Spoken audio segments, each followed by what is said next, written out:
Muy buenos Mis días. estimados estudiantes, ¿cómo están? Muy buenos días, profesor Jairo. Para nosotros es un gusto en el día de hoy darle inicio a esta barra académica que sé que será de mucha utilidad para nuestros estudiantes adscritos del consultorio jurídico, ya que se tratará un tema del cual nos consultan mucho nuestros usuarios y eventualmente cuando se tiene que presentar alguna demanda. Y este tema son los requisitos de la demanda en materia civil. Para esta barra académica nos está acompañando en el día de hoy el profesor Jairo Fernández López Yepes, quien es docente y asesor del consultorio jurídico del Politécnico Gran Colombiano. Él es administrador de empresas, es abogado de la Universidad de Antioquia, es especialista en innovación pedagógica y curricular, es especialista en gestión de la calidad universitaria, es magíster en Derecho Procesal y actualmente se encuentra doctorando en Derecho Procesal Contemporáneo con una tesis doctoral que se encuentra en desarrollo. Bienvenido, profesor Jairo, y le agradecemos mucho este espacio académico. Muchas gracias. Bienvenidos todos a este espacio que es de gran interés para toda la comunidad. Para dar inicio entonces a la barra académica, le va a dar paso al profesor Jairo Fernando, y les voy a pedir a los compañeros y a todos los estudiantes que las preguntas las dejemos para el final. Los últimos 5 minutos, el profesor Jairo nos va a contestar las preguntas que tengan, entonces las podemos también escribir en el chat si es que piensan que se les va a olvidar. Y profesor Jairo, este espacio virtual es suyo. No sé si tenga algún inconveniente con la presentación o con el inicio de la cámara.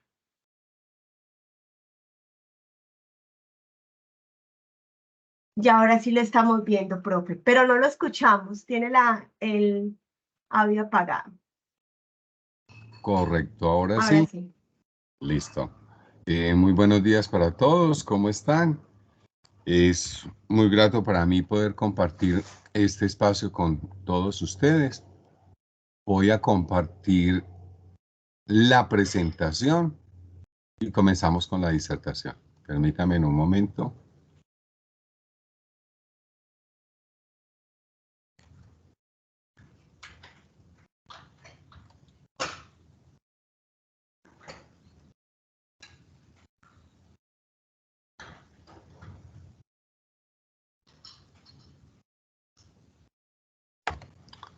¿Están viendo ahí la presentación?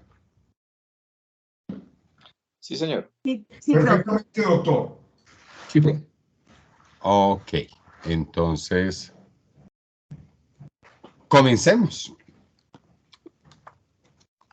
Cuando nosotros hablamos de la demanda, hablamos de uno de los actos procesales más importantes, porque ustedes ya recordarán que previa a esto uno trabaja todo lo que es el derecho de acción, la jurisdicción y la competencia. Ese derecho de acción que le permite a todo ciudadano acceder a la administración de justicia. Pero, ¿y qué es la administración de justicia? Entonces ahí está la jurisdicción como tal, el que me va a definir como tal si me asiste o no me asiste el derecho. Y esa jurisdicción, sí, la vamos a tener distribuida a través de la competencia. Eso es, por eso algunos autores definen que la competencia no es más que la forma como se distribuye la jurisdicción.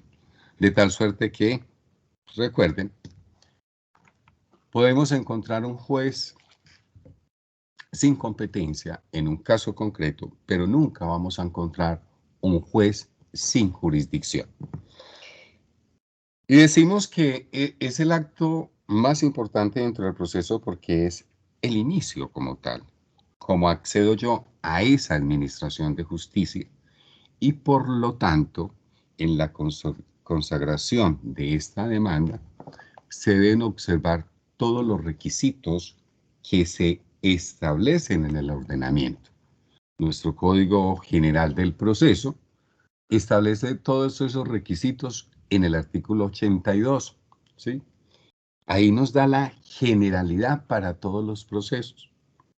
teniendo en cuenta que en normas complementarias se pueden adicionar requisitos, se pueden establecer algunos aspectos especiales dentro de una demanda o se pueden suprimir. Así, por ejemplo, el redactarlo de manera por escrito lo tiene que hacer en todos los procesos verbales, más en los procesos verbales sumarios, ustedes podrían presentar su demanda de manera oral. No existe esa formalidad ya de lo escrito. Y así se van dando como los aspectos. ¿Cuáles son esos requisitos? El primero, y por eso tenemos que hacer un análisis muy concienzudo del asunto que yo estoy sometiendo a decisión. ¿Listo? Porque tenemos que analizar en forma cuál es el juez al cual se dirige la demanda. Entonces ahí todos esos elementos que tenemos de la competencia, por el factor subjetivo, por el factor objetivo, por el factor funcional, por el factor conexidad, por el factor territorial, ¿a qué juez le corresponde? ¿Sí? ¿Es un juez civil? ¿Es un juez de familia? ¿Es un juez laboral? ¿Es de lo contencioso administrativo? ¿A qué juez? Y ojo, que debemos de ser muy claros, ¿sí? Cuando dirigimos la demanda, sabemos que es, por ejemplo, el juez civil, municipal, y muchas veces decimos así simplemente, señor juez civil municipal. Ay, lo vamos a presentar en Medellín. Ah, pero no decimos Medellín. Y sobreentendemos que como lo presentamos en Medellín, entonces, que el juez es de Medellín. No, señores, tenemos que precisar el municipio también, porque es que jueces civiles hay muchos y en todos los municipios encuentran ustedes jueces civiles. Entonces, ¿ante cuál juez civil lo está presentando? Y también, como entre todos esos jueces civiles, no sabemos a cuál le va a comprender el estudio del caso, cuál le va a corresponder, a cuál se lo van a asignar. Entonces debemos de también señalar allí que lo estamos presentando ante el juez civil municipal de Medellín, reparto, para que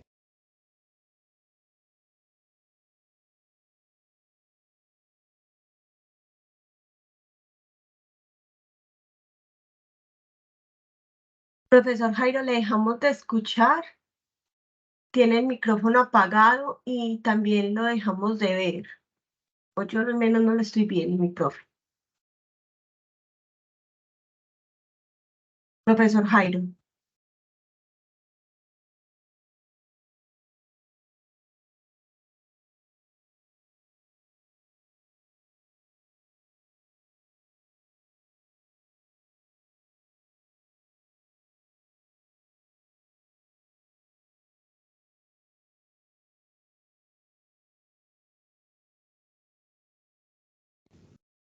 Profesor Jairo. ahora sí. Ay, Sí, qué pena, lo habíamos dejado de escuchar desde el momento en que dijo que se presentaba diciendo reparto, juez penal, perdón, juez civil municipal, reparto y poner la ciudad. ok. Entonces, Y también mi profe no lo estoy viendo en la cámara, no sé si los compañeros lo están viendo. no, la cámara.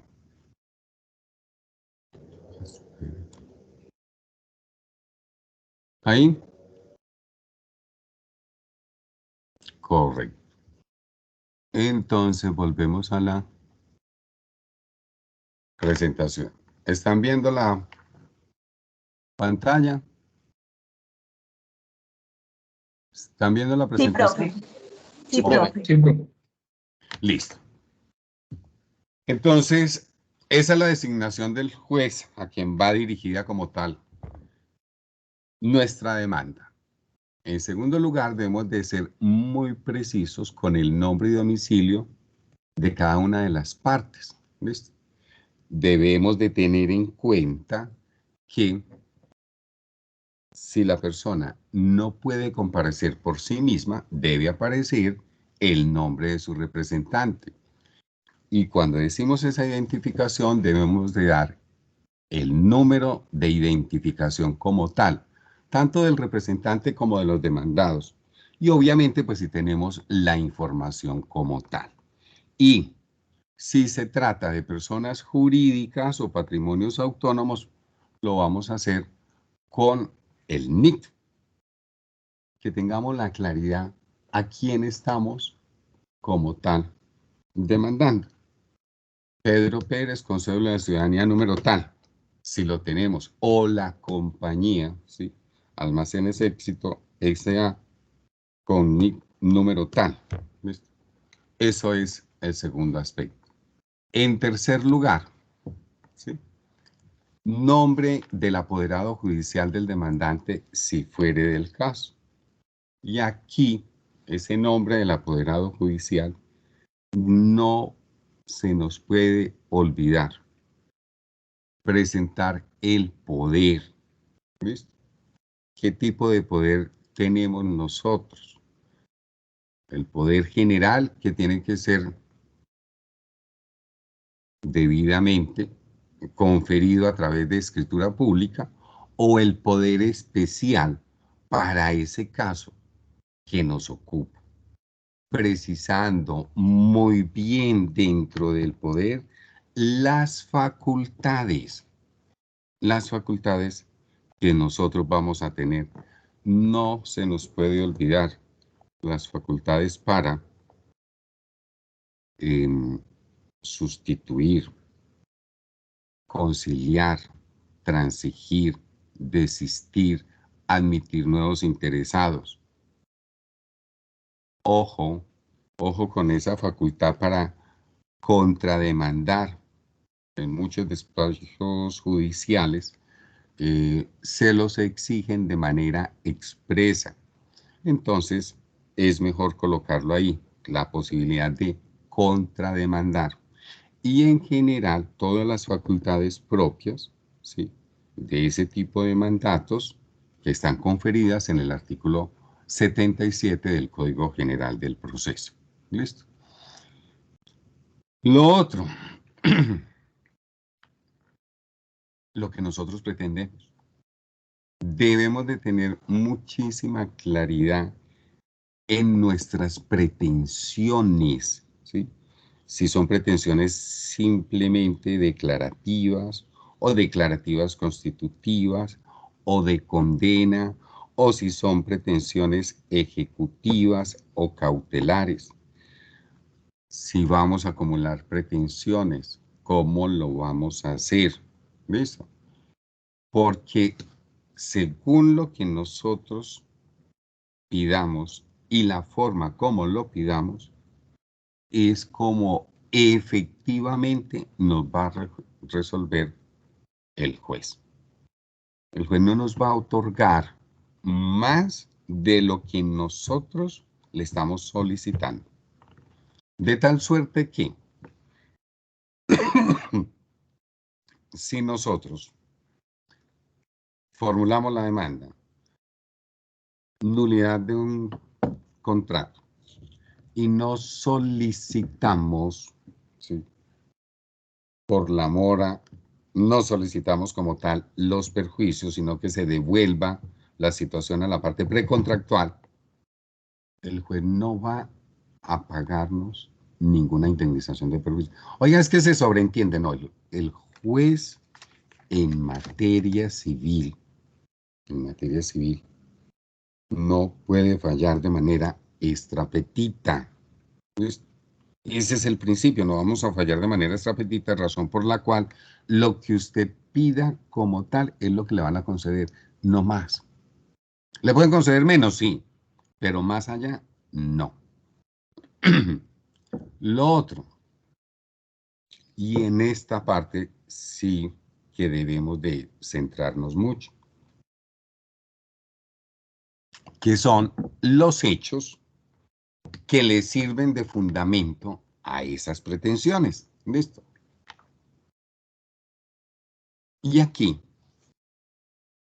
bien vale la pena precisar que tenemos que entregar esos hechos uno a uno, precisos.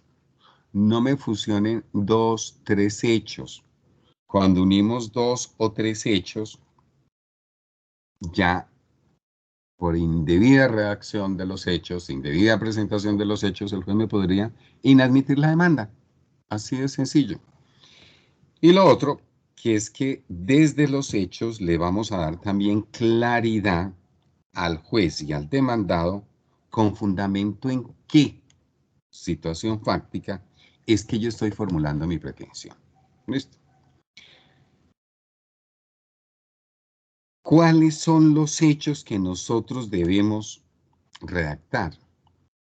Jóvenes, los hechos que como tal tienen unas consecuencias jurídicas, los hechos relevantes, los hechos que efectivamente son de interés y que hacen parte del supuesto de la norma jurídica que nosotros estamos invocando para que proceda nuestra pretensión. Nosotros nos encontramos en la práctica que en algunas demandas formulan 100 hechos. Yo me tuve una demanda con 750 hechos. El problema de esos 750 hechos, cuando uno va a contestar la demanda, es que nosotros tenemos que hacer pronunciamiento expreso sobre cada uno de los hechos, los que admitimos, los que negamos, los que no nos consta, y tenemos que dar la razón de aquellos que negamos y de los que no nos consta para. Y cuando uno comienza a contestar la demanda diciendo, no es un hecho, es una operación aritmética, no es un hecho, es una apreciación del abogado de la parte demandante, y ahí ya estamos, le da hasta uno pena con el colega, diciéndole, oiga, es que usted lo que está planteando como hecho, eso no hace parte del supuesto jurídico de la norma. Eso es una apreciación suya, eso es un cálculo matemático, eso no es un hecho. Y decimos que son los hechos relevantes. Si el señor X y la señora Y contrajeron matrimonio por el rito católico el día tal, en la parroquia tal, eso es lo relevante. ¿Es relevante que haya sido con un vestido blanco largo y cola de 3 metros? No. Que la fiesta fue en tal salón y que fue muy importante. Si es con relación al matrimonio, eso no tiene ninguna relevancia. Eso no tiene ninguna relevancia como tal. Pero sin embargo, en ocasiones se comienza a plantear cosas que no son. Y lo otro, que en un mismo hecho me unen 2, 3 y 4 hechos. ¿Listo? Entonces, imagínense nosotros para contestar esos 3 o 4 hechos, los que nos unen ahí, después en la contestación de la demanda, comience a desagregarlos. ¿Listo? Entonces, cuando nosotros planteamos dentro del hecho, miren pues, si nosotros planteamos hecho primero, la niña era huérfana de madre. Su madrastra no la quería. Y por lo tanto, cuando el príncipe invitó a la gran fiesta, ni la madrastra ni las hermanastras consintieron con que ella asistiera a la fiesta. Razón por la cual apareció la hada madrina y convirtió 2 ratones en unos hermosos corceles y unas calabazas en una carroza para que ella pudiera ir a la fiesta. Bueno, si suprimimos ahí el hecho segundo, y se fue en la carroza, oiga, con relación al primer hecho, ¿es cierto o no es cierto? ¿Le consta o no le consta? ¿Y por qué? Es cierto que era huérfana, es cierto que no la querían las hermanastras, es cierto que apareció la hada madrina, es cierto que... Entonces, ojo, hay que redactarlo uno a uno y que sea supuesto de la norma jurídica, que tengan relevancia jurídica. Hay una cantidad de hechos que se presentan que no son relevantes, que no son importantes para el asunto que se estudia. En el caso puntual, ¿listo? Entonces, los hechos a los que nos referimos acá son hechos que tienen como tal relevancia jurídica, que hacen parte del supuesto de la norma que nosotros estamos invocando. En sexto lugar, la petición de las pruebas que se pretende hacer valer, ¿sí? Con precisión de cuáles de esas pruebas están en poder del demandado para que el juez le solicite que las aporte.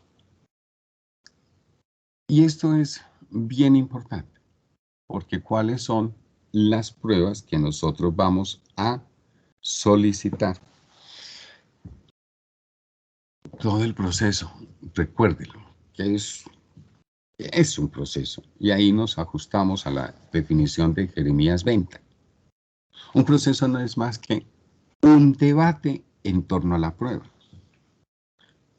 No es tanto la disgregación que podemos hacer, no es tanto la argumentación, y ojo, yo no estoy en contra de la teoría de la argumentación, sino esa fundamentación, esa argumentación que usted está dando, ¿tiene fundamento en la prueba, sí o no? ¿Usted logra acreditar o no? Por eso el proceso como tal, ¿sí? Jeremías 20 lo define diciendo que no es más que un debate en torno a la prueba. Y por lo tanto, nosotros debemos de estar muy atentos a la prueba. Es más, la recomendación es, ¿cuál hecho estoy redactando? Ah, ¿y qué medio de prueba tengo para ese hecho? Ese es el análisis que tengo que hacer. Ah, se celebra un contrato. Tengo el contrato. ¿De qué manera celebramos el contrato? ¿Se contrajo un matrimonio? Ah, bueno. ¿De qué manera se contrajo el matrimonio? ¿Cuándo se contrajo el matrimonio? ¿Y cómo voy a probar ese matrimonio? Que se tuvieron unos hijos. ¿Listo? Entonces, ¿cuándo nacieron los hijos? ¿Dónde está el registro civil? ¿Cómo lo vamos a acreditar? ¿Listo? Que existe una fuerza mayor. Ojo, todo lo que yo estoy redactando dentro de los hechos, como tienen relevancia jurídica, yo los debo de probar. ¿Listo? Y ahí ustedes ven, traen a colación todo lo que vieron dentro de los cursos de derecho probatorio, en las diferentes asignaturas, los diferentes medios de prueba que tenemos. ¿Listo? La declaración de parte o interrogatorio de parte, la testimonial, el dictamen pericial, la expresión judicial, la prueba documental, todo, todo. Y ojo, que no obstante la numeración que hace nuestro Código General del Proceso de los medios de prueba, no se agotan ahí. ¿Listo? Cualquier medio que usted tenga que le pueda generar un convencimiento al juez, lo debe de presentar. Listo. En séptimo lugar, debemos de presentar el juramento estimatorio. Y ese juramento estimatorio se debe presentar de manera obligatoria. Y esto fue una exigencia desde el Código General del Proceso. Antes con la 1395 también teníamos el juramento estimatorio, pero no se le había dado esta connotación que se le dio acá en el Código General del Proceso. El juramento estimatorio, recuerden ustedes que siempre lo debemos de presentar cuando nosotros pretendemos el reconocimiento de una indemnización, una compensación o el pago de frutos o mejoras. ¿Y qué estamos haciendo nosotros con ese juramento estimatorio? Le estamos diciendo al señor juez, mire, la indemnización a que hay lugar en este caso asciende a la suma de la indemnización que yo pretendo, asciende a la suma de 100 millones de pesos, que comprenden un daño emergente, un lucro cesante y los precisos.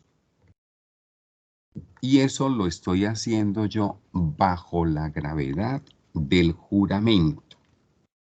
¿Listo? Y miren por qué es importante este juramento estimatorio.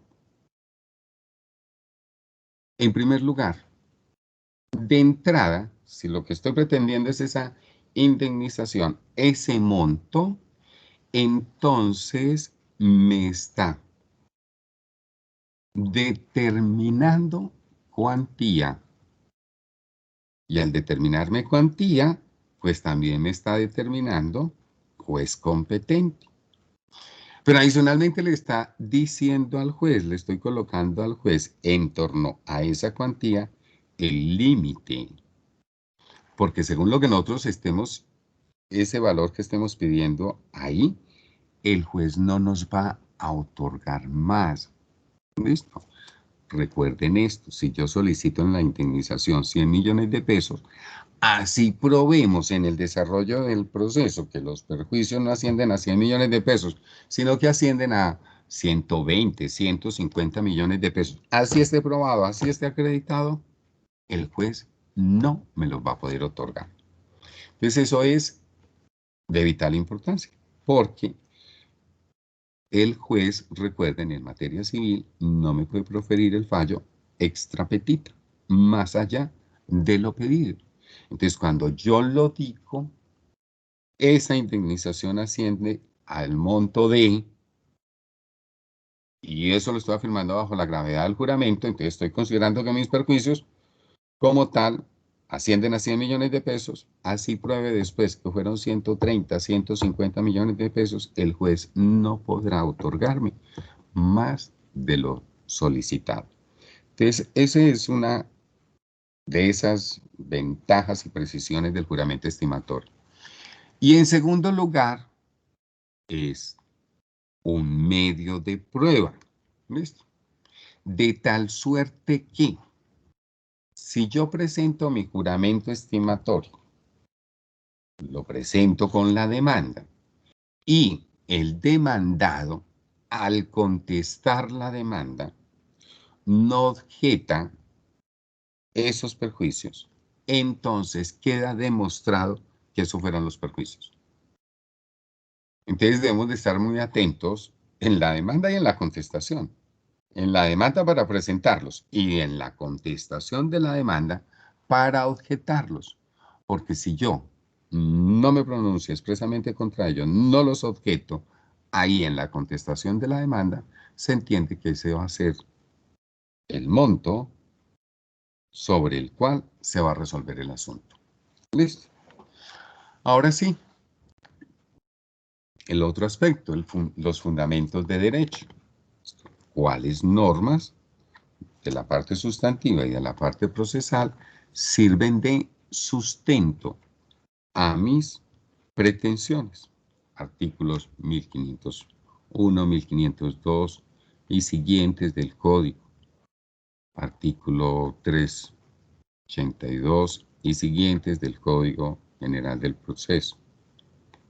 Aquí no hay que señalar puntualmente, ¿sí? Todas las normas se citan en la práctica 2 o 3 artículos de los que se está haciendo uso y se remata diciendo y demás normas concordantes y pertinentes. Y eso está bien. Tradicionalmente por el sustento, no. Eso sí, debidamente invocadas. Lo otro, la cuantía del proceso. Cuando esa cuantía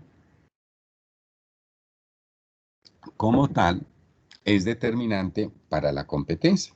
Y recuerden que en materia civil tenemos tres cuantías: la mínima cuantía, la menor cuantía y mayor cuantía. Hablamos de mínima cuantía hasta 40 salarios mínimos legales mensuales vigentes. Menor cuantía, más de 40 y hasta 150 salarios mínimos legales mensuales vigentes. Y mayor cuantía, más de 150 salarios mínimos. Y recuerden una cosa en materia civil: si el asunto es de mínima cuantía, entonces ya de entrada, cuando está definido por la cuantía, la competencia está definida por la cuantía, entonces en esa mínima cuantía va a conocer el juez civil municipal en única instancia, ¿sí? Él conoce eso y va a resolver en única instancia. Frente a ese proceso no tenemos un juez superior para que nos revise. ¿Listo? Los de menor cuantía, ojo, se van a presentar ante el juez civil municipal, ¿sí?, en primera instancia. Y ya el juez civil del circuito va a conocer en segunda instancia. Y los de mayor cuantía los conoce el juez civil del circuito en primera instancia y el tribunal en segunda instancia. Entonces mire que ahí estamos haciendo alusión, ¿sí?, a quién es el juez que por la cuantía va a conocer y en qué instancia. Por eso es tan importante juramento estimatorio, por eso es tan importante determinar el valor de mis pretensiones al momento de la presentación de la demanda. ¿Listo? Lo otro que también nos exigen es el lugar, la dirección física y electrónica que se tengan o estén obligados a llevar, donde las partes, los representantes y el apoderado van a recibir notificaciones. Ya la tarea que tenemos adicionalmente de no solamente la cédula, sino también el correo electrónico y la dirección de las partes que nosotros como tal vamos a tener para las notificaciones. ¿Listo? Y por último, consagra el artículo 82 que los demás requisitos que se exijan en disposiciones especiales. Muy bien, esos son los requisitos a grandes rasgos no, que se consagran expresamente en el artículo 82 del Código General del Proceso. ¿Qué debemos de tener en cuenta adicionalmente? Y es que si nosotros desconocemos el domicilio del demandado o el de su representante legal como tal, o el lugar donde ellos van a recibir notificaciones, entonces nosotros manifestamos eso bajo la gravedad del juramento. ¿Listo? Y aquí se hace la salvedad que si las demandas se presentan por el medio digital, pues no se va a exigir la firma digital que se consagra en la Ley 527 del 99. Esto lo precisan más adelante. Se los preciso más adelante. Lo otro, que existen unos requisitos adicionales para esa presentación de la demanda. Y es, si la demanda como tal versa sobre bienes inmuebles, nosotros tenemos que hacer la identificación precisa de ese inmueble. ¿Listo? La dirección, la cabida, los linderos, la matrícula inmobiliaria como tal. ¿Listo? Precisar dónde está ubicado ese inmueble. ¿Listo? Y hay que hacer la transcripción de las escrituras o del certificado de libertad de esos linderos. Ojo, si en el expediente como tal, si en la demanda como tal, usted anexó el certificado de libertad o la respectiva escritura donde estaban esos linderos, pues no hay que transcribirlo, sino que se referencia. ¿Listo? Lo mismo, si ya no es un bien inmueble o es un bien inmueble, pero es un predio rural, es la finca, entonces ahí tenemos que señalar claramente la localización de la finca, quiénes son los vecinos como tal, cómo se conoce ese predio dentro de la región. Eso cuando estamos en zona rural. En tercer lugar, si la demanda recae sobre bienes muebles, entonces en ese caso lo vamos a determinar es por la cantidad, la calidad, peso, medida como tal, que son 50 bultos de café. Ah, listo, no hay ninguna dificultad. ¿Por qué es importante determinar esa cantidad? Porque a partir de allí generamos la obligación para el demandado. ¿Listo? Y va a quedar como tal que esa calidad, para que se entienda que se satisface como tal la obligación, se acepta como una calidad media del producto. Esa es como la connotación. Ahora, si se persiguen como tal dentro del proceso una universalidad de bienes, ¿listo? Entonces hacemos alusión que son todos los bienes de la masa sucesoral. Y pare de contar, no hay que entrar a discriminarlos como tal. Y ojo, en los procesos en que nosotros estamos pidiendo medidas cautelares, entonces tenemos que señalar cuáles son los bienes o las personas que van a ser objeto de medidas cautelares, el embargo, el secuestro del bien, por ejemplo, cuál bien, y tenemos que señalar la identificación del bien tal como está en las respectivas escrituras o certificado de libertad. O si es para que una persona esté bajo la protección del Instituto Colombiano de Bienestar Familiar, ¿dónde está ese menor en este momento? ¿Listo?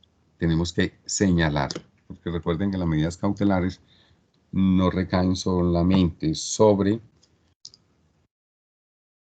bienes, sino también que pueden recaer sobre personas. Y se le puede tomar una medida cautelar de que esté bajo el cuidado de alguien mientras se resuelve.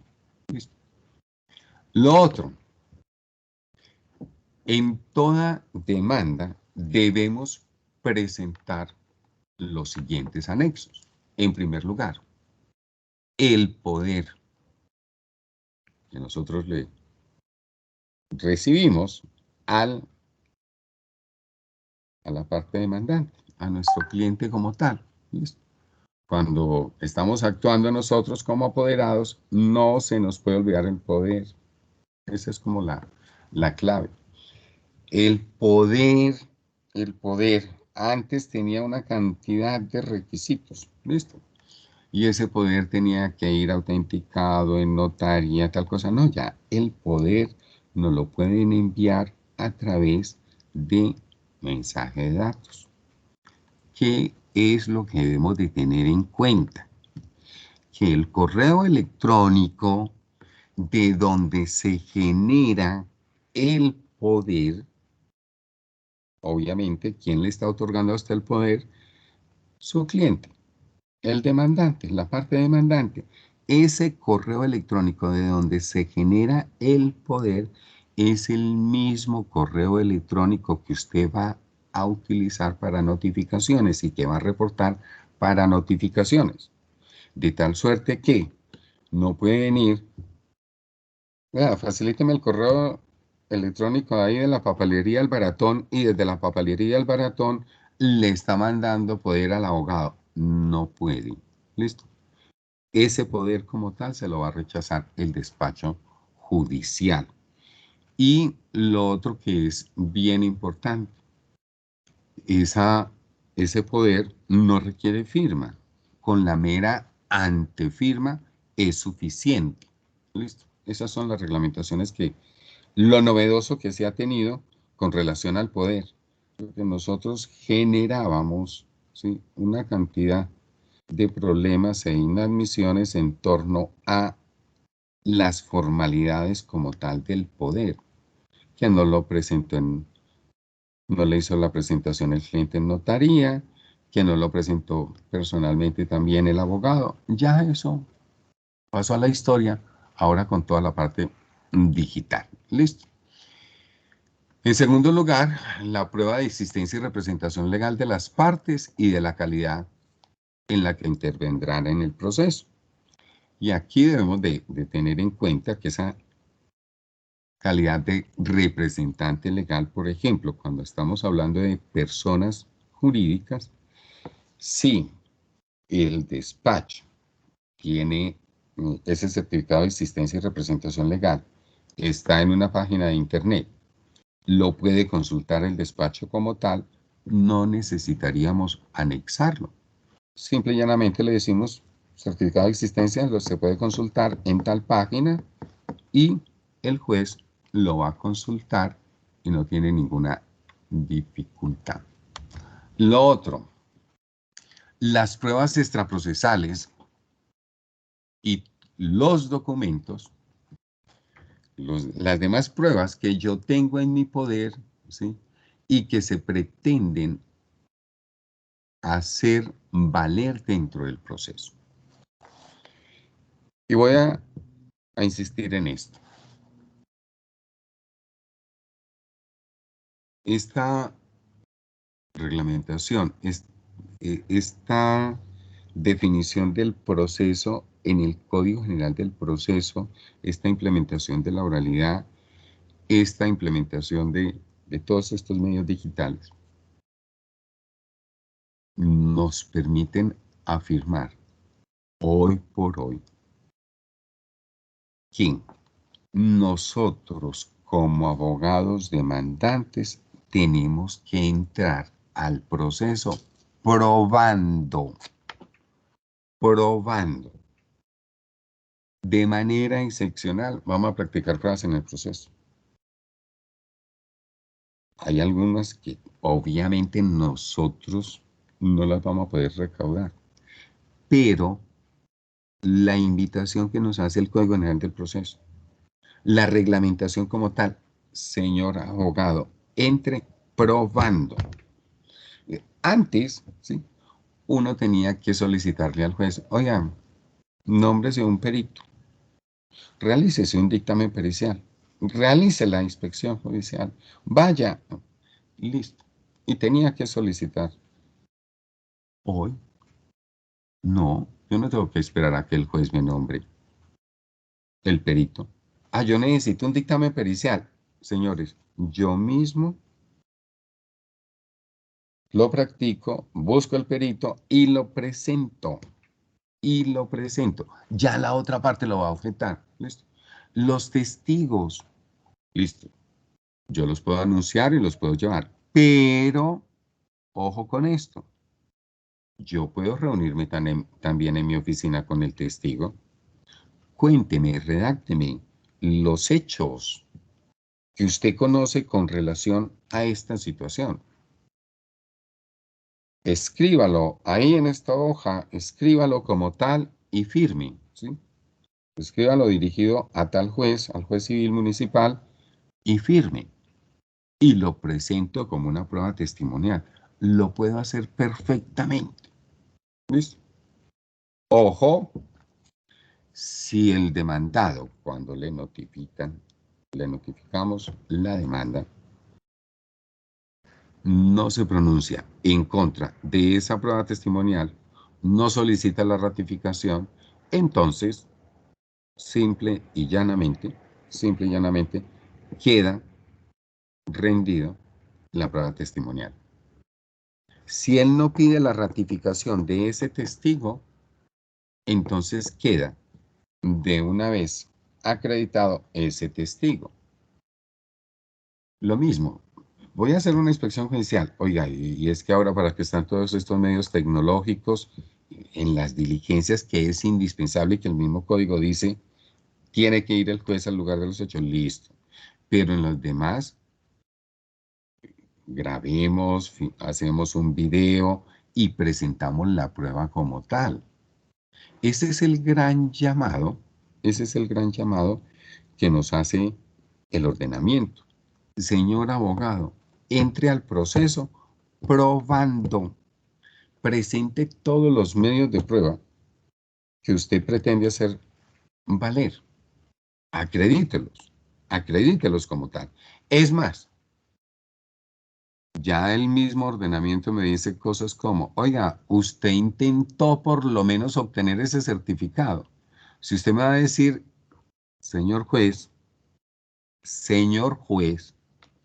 solicite el certificado de existencia y representación legal a la entidad oficie, ¿sí?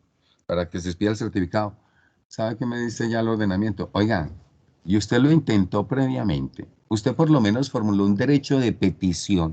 Acredíteme que formuló ese derecho de petición ante la entidad y que no le fue resuelto. ¿Listo? Entonces, ahí sí. Por eso la gran invitación es analizar todos esos medios de prueba que vamos a utilizar, que sirven de fundamento a los hechos como tal y presentarlos. Todas esas pruebas, presentarlas. Ya la otra parte, al momento de contestar la demanda, tendrá que pronunciarse. Listo. Lo otro son la prueba del pago de la arancel judicial cuando haya lugar a eso y los demás requisitos que la ley exijan como tal. Quiero llamar la atención acá con ese cambio que nosotros tuvimos. Entre comillas, ¿listo? ¿Por qué? Mire, cuando se expidió la ley 1564 del 2012, que es el Código General del Proceso, de entrada se estaba proyectando un proceso a través de las TIC. Es más, desde el mismo ministerio se tenía un plan de justicia digital. Y ya veníamos con la implementación de muchas actuaciones de manera digital dentro de la rama judicial. Pero ¿qué nos pasa en el 2020? ¿Listo?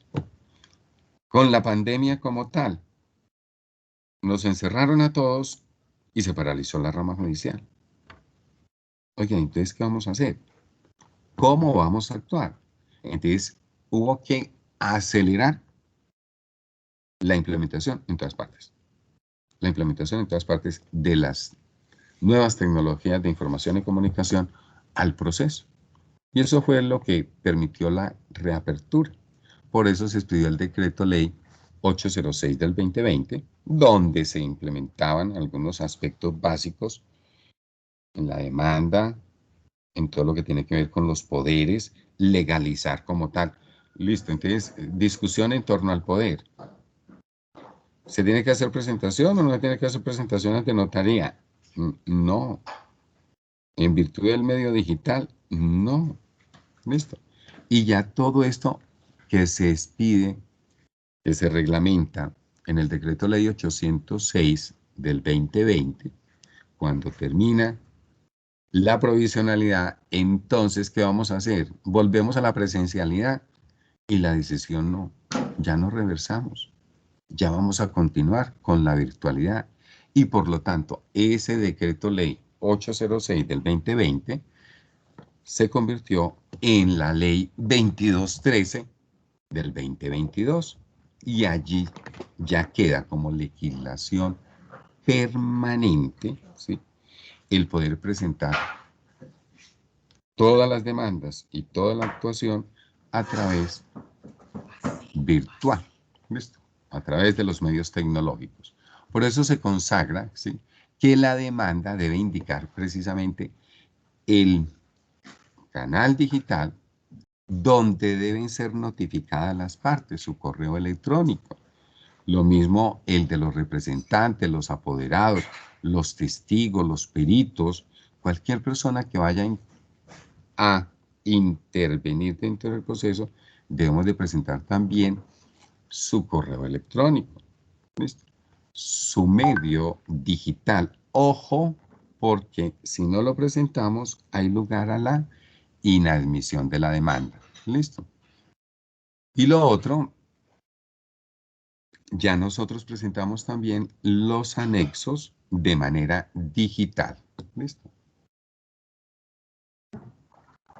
Nos autorizan a presentar la demanda a través de mensajes de datos, nos ratifican como tal y que, ahí sí fue obligatorio, el Consejo Superior de la Judicatura haga todos los acondicionamientos para que podamos presentar, recepcionar todas las demandas por medio digital, que allí opere el reparto cuando hay lugar a él, en los municipios donde haya lugar al reparto, y todo lo vamos a atender por el medio digital. Eso sí fue bien interesante porque al principio los funcionarios de la rama judicial, no, ¿cómo vamos a hacer esto, tal cosa? Pero ya después dijeron, nosotros no queremos volver a la presencialidad, queremos continuar en la virtualidad. Entonces, esas reglamentaciones que teníamos que anexar copia física para el traslado y todas las cuestiones, todo eso desaparece. Ya todas las demandas y los anexos como tal se presentan en medio digital y de allí se va a hacer el trámite respectivo. Y ojo con esta disposición que sí debemos de tener muy en cuenta, y es que siempre que nosotros vamos a formular la demanda en cualquier jurisdicción, inclusive en los procesos arbitrales, autoridades administrativas que ejerzan funciones jurisdiccionales, nosotros debemos enviar previamente la demanda al correo electrónico al demandado. ¿Cuándo no tenemos que hacer esto? ¿Listo?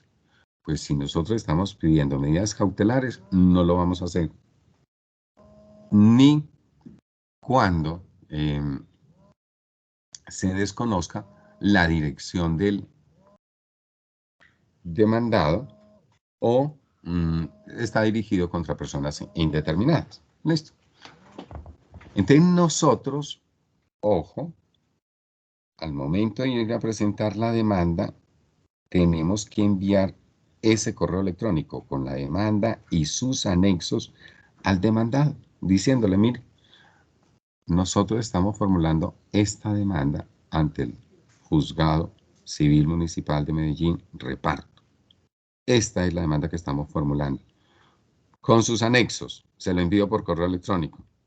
Y constancia de ese correo electrónico lo tengo que presentar también con la demanda. ¿Listo? Eso es un requisito adicional que se pidió. Y si no lo presento, me va a generar inadmisión de la demanda. ¿Listo? Lo otro es que si yo presento la demanda, ya había presentado esto, y se genera un auto inadmisorio de la demanda por indebida acumulación de pretensiones, o ¿sí?, me dice el juez que no cumple con los requisitos del artículo 82, que es una causal también, y me debe señalar exactamente cuáles requisitos no se cumplen. Entonces, ojo, cuando yo hago la corrección como tal, también de esa corrección le debo correr traslado al demandado para que sepa cuáles fueron las aclaraciones que se hicieron. Obviamente de esto va a estar pendiente el secretario o el funcionario que haga las veces como tal en el respectivo despacho judicial, y si no conozco el correo electrónico, yo desconozco ese correo electrónico como tal, debo enviarle esa comunicación, la demanda con sus anexos y toda la cosa, de manera física a través de correo, ¿sí? Un correo certificado para que quede la constancia de que sí lo envié. ¿Listo? Y aquí hubo un pronunciamiento bien interesante de la Corte Constitucional en sentencia C420 del 24 de septiembre del 2020, el magistrado ponente doctor Ricardo Ramírez, donde dice que si la persona desconoce la dirección del demandado, de los peritos, de los testigos, de las personas que deben intervenir como tal, lo manifiesta bajo la gravedad del juramento y obviamente no va a ser, después de manifestarlo bajo la gravedad del juramento, no va a ser causal de inadmisión. ¿Listo? Y lo otro es que si nosotros presentamos nuestra demanda con todas estas formalidades, le corrimos traslado a la parte demandada, le corrimos traslado, no, le informamos a través del correo electrónico o a través del envío físico de esa demanda, se lo habíamos enviado ya cuando el juez nos profiera el auto admisorio de la demanda, entonces vamos a correr traslado es únicamente del auto admisorio de la demanda, porque ya los documentos los tiene el juez. Jóvenes, esta es la demanda. Hasta ahí quedamos en la presentación de la demanda. Dudas, preguntas e inquietudes, porque no había visto el tiempo. ¿Qué inquietudes tienen? Ya a partir de acá, de pronto para la próxima barra académica, ya hablamos del auto admisorio de la demanda como tal, cuál es la admisión, cuál es el auto admisorio de la demanda como tal, cuándo se genera, cuándo hay rechazo de la demanda, ¿listo? Y cómo se corre el traslado de la demanda y qué es ese tiempo y qué podemos hacer en ese tiempo del traslado de la demanda. Pero eso lo dejamos para otra barra académica. Esa es la Sí, propuesta, doctora profe. Joana. Claro que sí, nosotros felices de contar con usted y de estos temas tan importantes para el consultorio jurídico. Mi profe, hay una mano levantada, le doy el uso de la palabra a Rubén Darío Lotero. Profe, ¿cómo está? Buenos días. Profesor Jairo, cordial saludo, señor. Una pregunta, o dos más bien. Usted mencionaba ahora dentro del poder una situación puntual y es la posibilidad de contrademandar. Mi pregunta es, esa posibilidad de contrademandar se refiere también a la demanda de reconvención. Y segunda, ya para terminar las preguntas, eh, la- el orden, el orden está establecido en el artículo 82 para los requisitos de la demanda y habla de primero de las pretensiones. Sin embargo, he visto muchas demandas en las que primero colocan los hechos. Es posible que de pronto algún juez entre a rechazar la demanda o a inadmitirla por el orden. Muchas gracias. Correcto. Gracias, Rubén. Le cuento. Cuando decimos contrademandar, es la misma demanda de reconvención. ¿Listo? El efecto es el mismo. Lo que pasa es que desde algunos despachos judiciales, esto decimos que es jurisprudencia secretarial de los despachos judiciales, doctora Joana, donde dicen, en este despacho, no, es que usted no tiene la facultad específica. Oiga, pero tiene todas las facultades propias de este tipo de mandatos. No, pero yo quiero que tenga la facultad específica para contrademandar o presentar demanda de reconvención. Si uno tiene todas las facultades propias de este tipo de mandatos, ahí cabe perfectamente la posibilidad, porque es una de las acciones que se pueden hacer dentro del término del traslado, entonces no tendría ninguna dificultad. Pero contrademandar o demanda de reconvención es lo mismo. Y lo otro, sí, ya ese artículo 82 nos da los requisitos. La demanda lo debe de tener, ¿listo? Todos esos elementos los debe contener con la exigencia. No implica que siempre deba estar primero las pretensiones, luego los hechos. Esa es una práctica, como usted bien lo dice, y obedece como una lógica. Oiga, si usted lo mira de una manera, señor juez, y yo le estoy formulando esta demanda con fundamento en los siguientes hechos. ¿Listo? En los siguientes hechos. Y con fundamento en esos hechos, formulo las pretensiones. Esa es la lógica para algunos. Y para otros, no. Yo les solicito, esta es la pretensión. ¿Y en qué estoy fundamentando la pretensión? En los siguientes hechos. Lo puede redactar de cualquiera de las dos maneras y no genera causal de inadmisión. La inadmisión sería que me presentara la demanda sin pretensiones o sin hechos, pero los puede presentar en el orden que a bien tenga. Muchas gracias, mi profe. Muchas gracias a todos los estudiantes. Ya por el chat pueden encontrar el link para plasmar allí la asistencia a la barra. Esperamos seguir contando con ustedes en estos espacios académicos. Muchas gracias, profesor Jairo. Quedó comprometido para otra próxima barra académica continuar con esta excelente exposición. Muchas gracias. Un feliz día para todos. Un feliz día a todos. Hasta luego. Doctores, muchas gracias. Feliz día.